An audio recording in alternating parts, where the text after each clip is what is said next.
이제 시간이 됐으니 말씀을 보도록 하겠습니다. 오늘 우리에게 주시는 말씀은 요한복음 3장 22절부터 36절까지의 말씀이에요.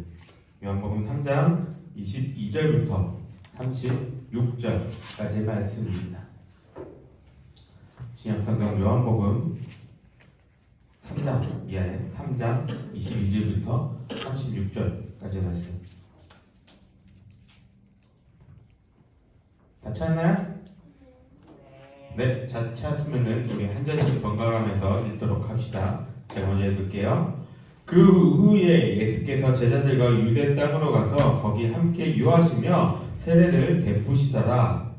요한도 살렘 가까운 에넌에서 세례를 베푸니 거기 물이 많으니라. 그러므로 사람들이 와서 세례를 받더라. 요한이 아직 옥에 갇히지 아니하였더라. 이에 요한의 제자 중에서 한 유대인과 더불어 정결 예식에 대하여 변론이 되었더니 그들이 요한에게 가서 이르되 랍비여 선생님과 함께 요단강 저편에 있던 이 곳 선생님이 증언하시더니가 세례를 베풀매 사람이 다 그에게로 가더이다. 요한이 대답하여 이르되 만일 하늘에서 주신 바 아니면 사람이 아무것도 받을 수 없느니라. 내가 말한 바 나는 그리스도가 아니요 그의 앞에 보내심을 받은 자라고 한 것을 증언할 자는 너희니라.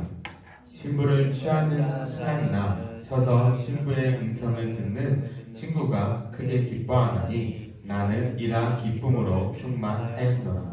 그는 흥하여야 하겠고 나는 쇠하여야 하리라 하니라. 위로부터 오시는 왜 아니고요? 31절 시작. 위로부터 오시는 이는 만물 위에 계시고 땅에서 난 이는 땅 위에 속하여 땅에 속한 것을 말하느니라. 하늘로부터 오시는 이는 만물 위에 계시니 그가 친히 보고 들은 것을 증언하되 그의 증언을 받는 자가 없도다. 그의 증언을 받는 자는 하나님이 참되시다는 것을 인정하느니라. 하나님이 보내신 이는 하나님의 말씀을 하나니 이는 하나님이 성령을 한량없이 주심이니라.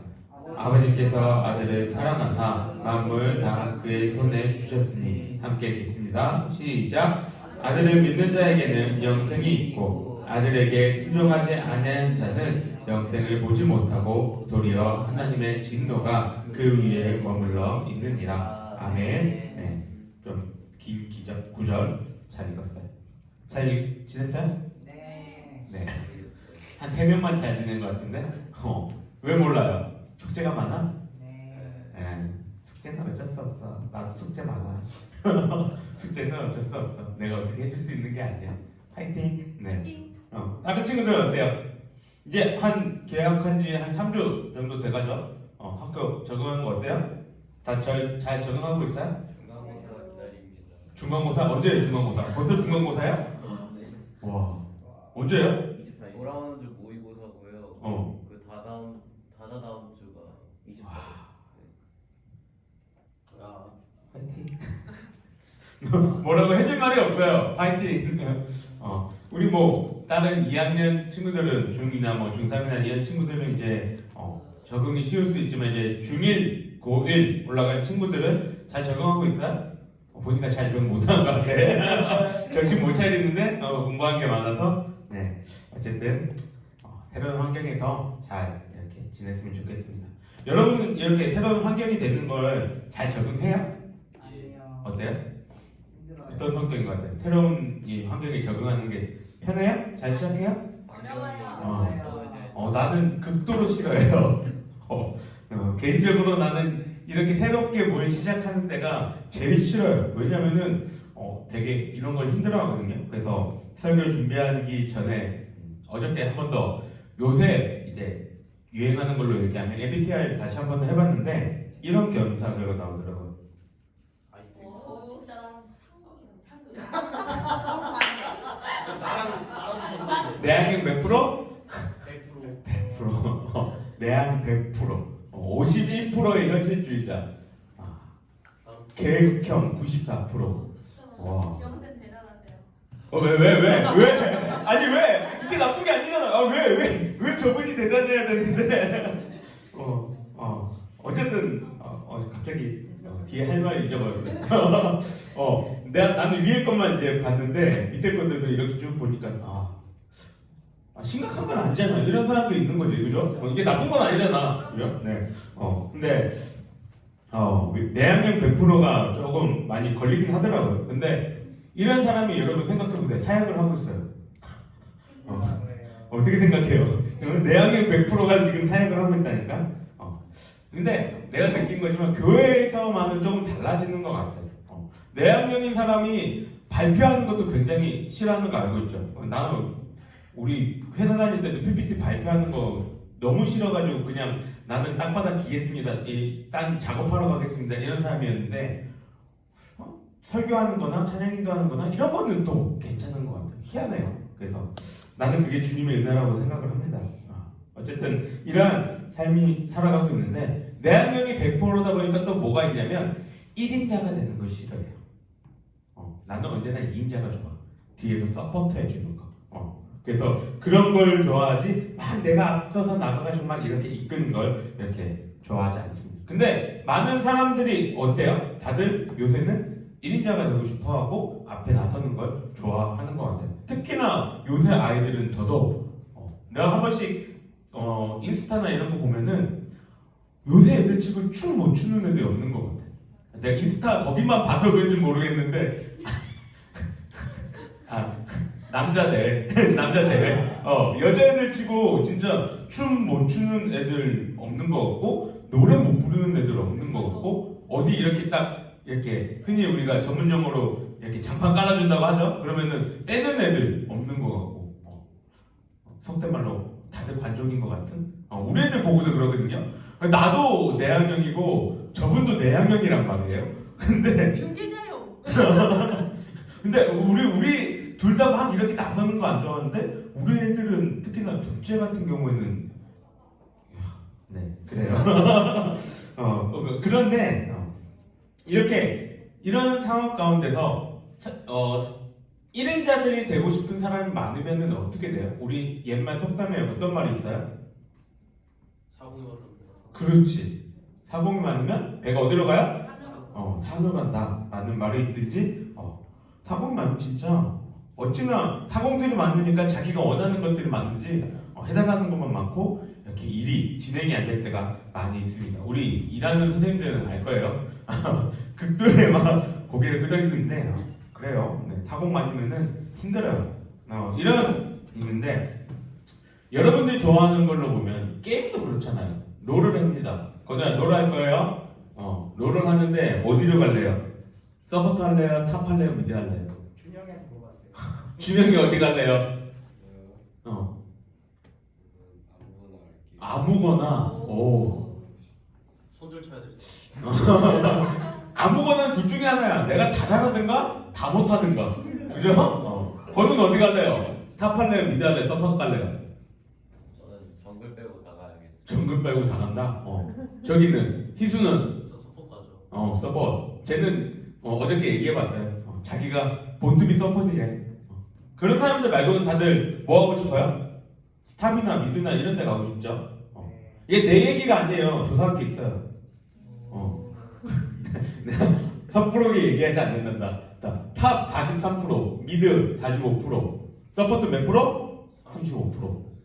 사람들이 다들 탑이나 미드 가고 싶어하지 정글이나 뭐 서폿이나 이렇게 가기는 별로 안 좋아한다고 이야기를 합니다. 이처럼 사람들은 어떤 일을 하는 데 있어서 내가 주인공이 되고 싶어해요. 그죠? 하다못해 학교에서 연극을 한다면 내가 주인공을 하고 싶지 혼자서 나무 일 이런 거 하고 싶지 않잖아요. 그죠? 이러한 상황이 있는데 모든 사람들이 다 주연을 하고 모든 사람들이 다 1인자가 되고 싶다 하면 드라마나 영화 같은 것들이 진행이 되나요? 아니야. 그렇죠? 진행이 될 수 없겠죠. 그래서 이렇게 주인공을 하는 주연 배우들이 있는 반면에 또 이들을 뒷받침하는 어떤 사람들이 있어요? 조연 배우들이 있는 거예요. 이런 사람들이 골고루 있어야지 이제 스토리가 제대로 진행이 됩니다. 오늘 우리가 살펴보는 성경에도 이러한 주연과 조연의 역할들이 나오게 됩니다. 누구와 누구의 이야기예요? 그렇죠. 세례 요한과 예수님의 모습입니다. 누가 주연이에요? 예수님이 주연이고 세례 요한이 조연입니다. 왜 세례 요한이 조연인지 우리 말씀을 통해서 한번 살펴봅시다. 우리가 읽은 말씀의 시작을 뭐라고 시작하고 있나요? 3장 22절 뭐라고 시작해요? 그 후에 예수께서 제자들과 유대 땅으로 가서 거기 함께 유하시며 세례를 베푸시더라 라고 되어 있습니다. 그 다음에 뭐라고 얘기해요? 요한도 살렘 가까운 에논에서 세례를 베푸니 거기 물이 많음이라 라고 이야기를 합니다. 예수님도 세례를 베푸시고 요한도 세례를 베푸는 이러한 상황이 이루어지고 있어요. 우리가 보통 세례 요한이라고 생각하면 여러분들은 어떤 이미지가 떠올라요? 뭘 한 사람 같아요? 세례 요한? 겸손, 세례 준 사람. 또 세례 요한의 사역이 이렇게 물어볼게요. 세례 요한의 사역이 과연 컸을까요? 작았을까요? 컸어요. 왜요? 1장. 그 당시 1장 선지자가. 네. 세례 요한, 보통 우리가 세례 요한이라고 생각을 하게 되면은 예수님을 이스라엘 백성들에게 소개한 사람, 그리고 세례를 줬던 사람, 이 정도의 인식으로 생각을 할 때가 있습니다. 근데 세례 요한은 우리가 생각했던 것보다 더 큰 사역을 했었던 사람입니다. 세례 요한이 얼마나 대단했냐면 오늘 말씀에서 뭐라고 얘기하냐면 세례 요한이 세례를 주는데 사람들이 너무 많이 몰려왔어요. 그래서 세례 장소를 옮깁니다. 어디로 옮겨요? 물이 많은 곳으로. 그쵸? 23절 후반절 뭐라고 얘기해요? 거기 물이 많음이라 라고 이야기를 합니다. 지금 이 요한복음을 적고 있는 사도 요한이 괜히 물이 많다 이거를 자랑하고 싶어서 적은 게 아니에요. 세례 요한의 사역이 그만큼 많이 사람들이 와서 세례를 받을 만큼 요한의 사역이 흥황하고 있었다 이것을 이야기를 합니다. 근데 이 세례 요한에게 사람들이 많이 와서 세례를 받은 만큼 요한이 외치는 이 회개하라 이 외침에 대해서 그리고 세례를 받으라 이거에 대해서 사람들은 많은 반응들을 보였습니다. 그 이유는 뭐냐면 이전에 요한 전에 이 율법을 가르쳤던 바리새인들이나 서기관들은 뭐라고 얘기해요?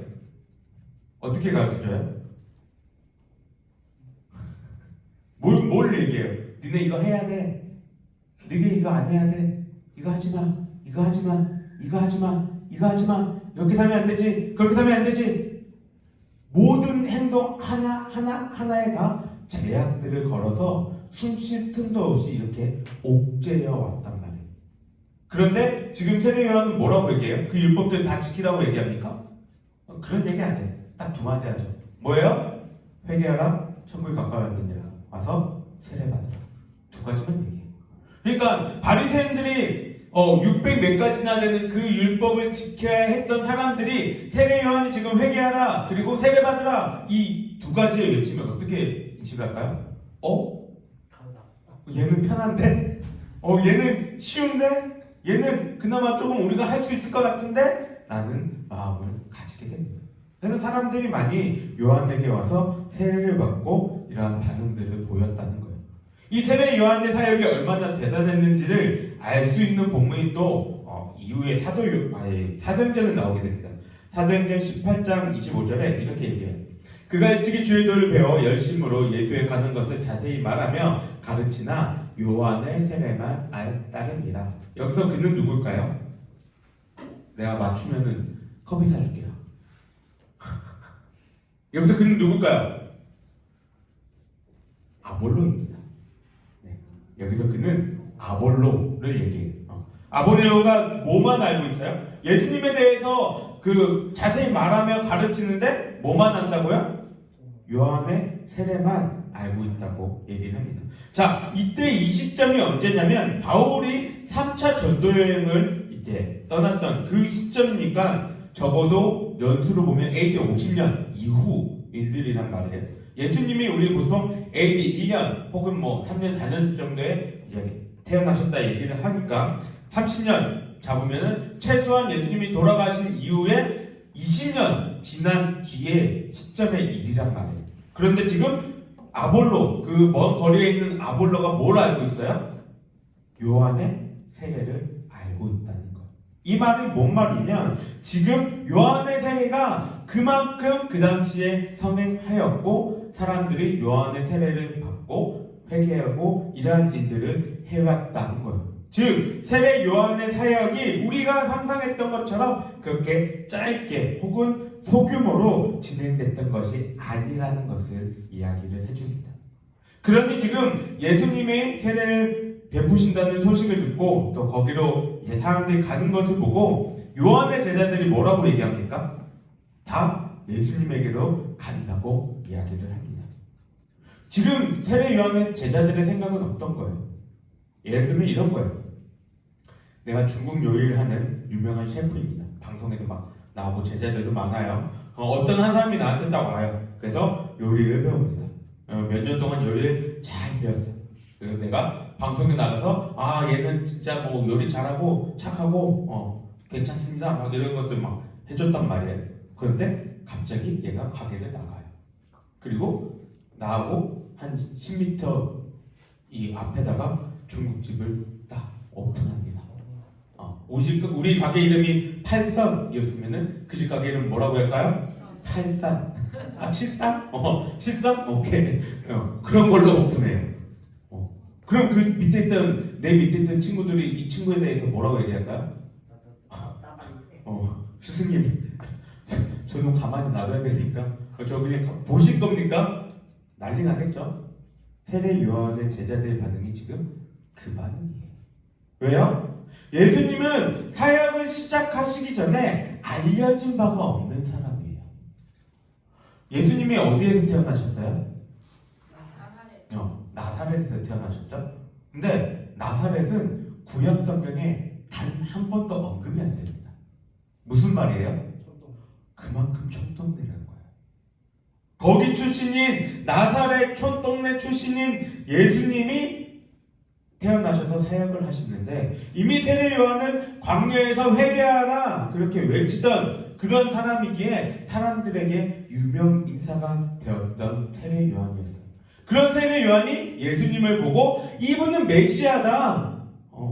내가 보증한다. 내가 증언한다. 이분 메시아야. 나보다 더 능력이 많으신 분이야. 이렇게 이야기를 했기에 예수님에게 사람들의 이목이 집중될 수 있었단 말이에요. 그런데 세례 요한의 제자들이 지금 어떻게 얘기하는 거예요? 아니 스승님 아니었으면 그냥 나사렛 촌뜨기였는데 그 사람이 어떻게 스승님이 인정해줘가지고 지금 이렇게 됐는데 어떻게 지금 저기서 우리 근방에서 세례를 줄 수가 있습니까? 그 사람 때문에 지금 우리한테 세례받는 사람이 다 가고 있지 않습니까? 이거 어떻게 해야 됩니까? 그냥 가만히 놔두실 겁니까? 이 얘기를 한 거예요. 제자들의 이 이야기가 어때요? 그래도 좀 옳아 보이지 않나요? 예수님의 이 모습에 대해서 조금 예수님이 너무한 것 같은 그런 느낌이 든단 말이죠. 이에 대해서 세례 요한은 뭐라고 이야기를 합니까? 27절에 이렇게 얘기합니다. 하늘에서 주신 바 아니면 사람이 아무것도 받을 수 없느니라. 무슨 말이에요? 하늘에 하나님이 주시지 않으면 땅에 있는 사람들이 받을 것이 아무것도 없다. 이 이야기예요. 그리고 뭐라고 말하냐면 나는 그리스도가 아니다. 내가 얘기했지 않냐. 나 그리스도 아니다. 나는 그의 앞에 보냄을 받은 자다라고 이야기를 합니다. 그리고 이어지는 말은 우리가 성경 구절구절을 우리 마음속에 이렇게 새기며 살아야겠지만 그 가운데서도 좀 우리가 마음속에 담아둘 그러한 이야기를 세례 요한이 합니다. 뭐라고 얘기해요? 그는 흥하여야 하겠고 나는 쇠하여야 하리라. 이 석구는 잘 보면은 세례 요한의 삶의 자세와 자신의 사역과 자신이 어떠한 길을 가고 있는지 우리가 그리고 어떻게 예수님을 섬기며 따라가야 하는지 이 말 한마디에 다 담겨져 있습니다. 그는 흥하여야 하겠고 나는 쇠하여야 하리라. 무슨 말이에요? 예수님은 점점 더 위대해지셔야 되는 거고 나는 점점 더 사람들의 관심에서 잊혀져 가야만 한다는 겁니다. 누가 주연이래요? 예수님이 주연이라는 거예요. 나는 조연일 뿐이고 주인공은 내 뒤에 오시는 그분 예수 그리스도가 바로 주인이다, 주연이다, 주인공이다 말씀하고 있는 것입니다. 그러니 나를 보지 말고 내 뒤에 있는 예수님을 바라보라 이야기를 하고 있는 거예요. 세례 요한은 자신이 누구인지 그리고 자신의 사역이 어떠한 것인지 내가 해야 할 일이 무엇인지 이것에 대해서 정확하게 알고 있었습니다. 그래서 자신을 받들고 높이기 원하는 자신의 제자들에게 그리고 사람들이 자신을 추종하려는 그들에게 뭐라고 얘기하냐면 나는 사라져야 하는 사람, 그러니 나를 높이지 말고 예수님을 바라보라, 예수님을 높이라 이야기를 했던 겁니다. 이렇게 하기 쉬울까요? 여러분 어때요? 쉽지 않아요. 그죠? 우리 선생님들 정도 이제 나이 되면 느낄 거예요. 누가 날 높여준다면, 칭찬해준다면 겸손하기가 그렇게 쉬운 일은 아닌 것 같아. 왜 많은 연예인들이 갑자기 스타가 됐다가 한순간에 조용히 사라질까요? 많은 이유들이 있겠지만 겸손하지 못해서 그런 경우도 우리는 가끔 보게 됩니다. 근데 세례 요한은 어떻다고요? 겸손했어요. 자신을 향해서 나는 신랑에게 신부를 데리고 가는 친구로서의 그 역할만으로도 기쁘고 기쁘다라고 이야기를 합니다. 성경에서 반복은 뭘 의미한다고요? 강조. 지금 세례 요한은 내가 예수님이 이 땅에 오셨고 사람들을 회개케 해서 예수님께로 인도한다는 그 사실만으로도 나는 충분히 기쁘고 즐겁다라고 이야기를 했던 거예요. 그러면 우리 여기서 이러한 고민을 해봅니다. 세례 요한이 그러면 이렇게까지 할 수 있었던 이유는 뭘까요? 어떻게 세례 요한이 이렇게 자신을 겸손하게 하고 자신에 대해서 정확하게 파악할 수 있었을까요? 복음서에서 보게 되면 세례 요한의 어린 시절을 이야기하는 성경은 딱 한 권이 유일합니다. 뭘까요? 어디? 무슨 복음? 아무거나 좀 때려볼래요? 마테마가 누가 3분의 1이잖아 얘들아. 요한복음 아니야. 3분의 1이잖아. 뭘까요? 마테 땡! 누가? 그래요. 두 번이라도 맞히네? 네, 고마워요. 누가복음이에요. 누가복음을 보게 되면 세례 요한의 어린 시절 이 모습을 보게 됐는데 거기에 보게 되면 세례 요한이 어떻게 이렇게 겸손하게 살아갈 수 있는지를 볼 수 있는 대목이 나옵니다. 누가복음 1장 80절 아이가 자라며 신령이 강하여지며 이스라엘에게 나타나는 날까지 빈들에 있으니라. 이 아이는 지금 세례 요한의 이야기를 하는 건데 뭐라고 얘기해요? 신령이 강하여지며 이스라엘에 나타나는 날까지 빈들에 있었다라고 이야기를 합니다. 신령이 강하여진다는 건 우리가 다 예측할 수 있는 것처럼 영혼이 자라가고 영혼의 성장을 이야기를 합니다. 그럼 빈들에 있었다는 것은 뭘 얘기해요? 빈들 어딜까요? 광야. 맞아요. 광야를 얘기해요. 성경에서 광야를 보통 이야기를 하면은 사람들이 살기 힘든 곳, 피하고 싶은 곳, 어려운 곳 이러한 이미지로도 쓰이고 있긴 하지만 또 한 가지 이미지로 뭐 어떻게 쓰이냐면 많은 선지자들과 예수님이 그러하셨던 것처럼 광야에서 사람들은 하나님과 만났고 하나님과 신령한 교제를 나누었다고 성경은 이야기를 합니다. 결국 세례 요한은 어떻게 이렇게까지 할 수 있었냐? 광야에서 하나님을 만났고 하나님과의 그 신령한 교제로 영혼이 계속 자라여 갔다는 것을 의미합니다.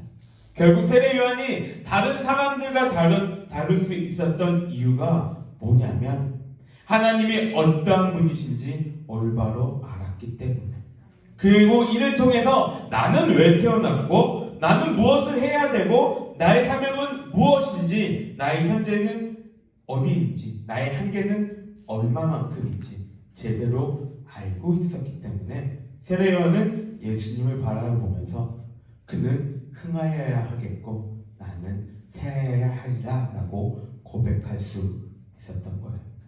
뭐가 비슷하냐면 우리가 지난주에 살펴봤던 니고데모 이야기 속에서 거듭남과 비슷한 내용입니다.